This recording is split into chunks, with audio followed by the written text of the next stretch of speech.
is from Aqil Hussain. Gaafiin itti aantu Aqil Hussain irraa dhufte. Lahore biyya Pakistan jiraata. Akka Islaamummaatti fuudhaa heerumni mana murtiitti godhamuun ni hayyamamoo dhorkaadha jee gaafate. Deebisaa akka Islaamummaatti fuudhaa fi heerumni mana murtiitti godhamu ni hayyamamoo dhorkaadha kan jedhu haala mana murtichaa san irratti hundaa'a.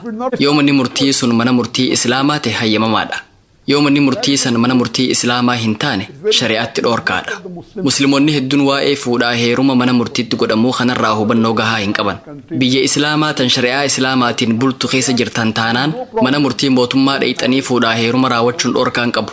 Fakkeenyaaf Maaleeyyaan seera Islaamaatiin bulti. Saawud Arabiyaanis akkasi. Akkasuma biyyoota Khaliijaa keessattis waan shari'aan bulaniif rakkoon qabu. Bakka shari'aan Islaamaa seera biyyaatti hetti rakkoon hin jiru. Dhimma kanaan wal qabatee biyyoota garaagaraa sadiitu jira. Tan duraa biyyoota Islaamummaan isaan keessatti amantii biyyaate warra shari'aan bulu. Biyyootaan ana kamma maqaa dhahee jechuudha. Inni lammadaa ammoo biyyi sun biyya Islaamaa ta'uu dhabuu malti. Garuu seerri biyya isaanii seera siviilii mataa keetiitiin akka bultu siif hayyamu. Fakkeenyaaf Indiyaan seera kanaa qabdi. Indiyaa keessatti gama amantiitiin wal qabatee namni kamuu waan amantiin isaa isa ajajju hordofuu mirga qaba. Seerri amantii fi duudhaa dhuunfaa ittiin hordofan kun civil law jedhama. Seerri adabbii yookiin criminal law kan jedhamu garuu nama hundaafuu wal fakkaataadha. Indiyaan biyya amantiidhaan bultuu miti, biyya dimokiraasiiti. Lammiileen Indiyaa hordoftoota amantii kiristaanaa, Islaamaa yookiin Hinduu ta'anis seera dhuunfaa isaanii hordofuu mirga qaban. Seerri kun seera hawaasummaa jedhama. Seerri adabbii garuu wal fakkaataadha.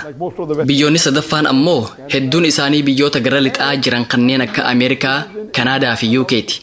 Biyyoota kanneenitti namni amantii isaatiin wal qabatee seera dhuunfaa isaa hordofuu hin danda'u. Seera hawaasummaa biyyattiin namoota hundaaf baaste hordofuun dirqama.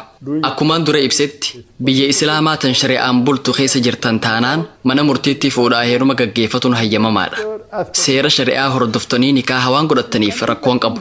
Akka seerri biyyattii hayyamutti nikaaha manatti hidhattanii dheeyxanii galmaa'uunis rakkoon qabu. Biyyoota akka Indiyaa tan amantiin wal qabatee lammiileen seera hawaasummaa dhuunfaa isaanii ittiin hordofuun hayyamamu keessatti mana murtii dhaquun dhorkaadha. Nuti Indiyaatti seera hawaasummaa kan Islaamummaa qabna. Haala akkanaa keessa namni jiru mana murtii dhaqee gaa'ela isaa raawwatuun qabu.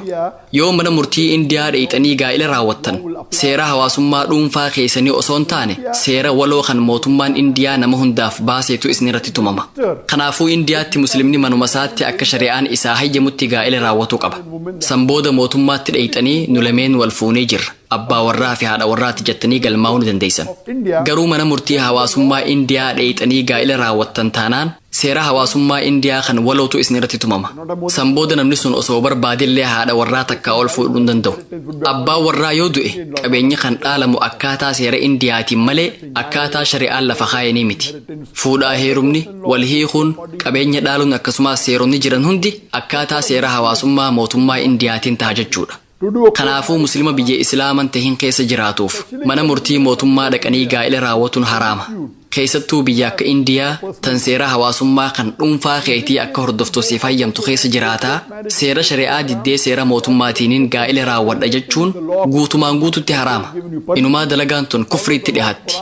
Hayyama biyyattiin Qur'aanaa fi hadiisaan buli jettee siif kannitti diddee biraa deemti. Waan akkanaa raawwatuun guutumaan guututti dogongora.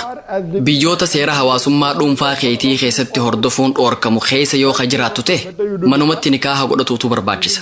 Akka shari'aan jettutti manatti nikaaha raawwattee sanbooda mana murtii dheeyxanii galmaa'uu dandeessan. Kun gahaadha.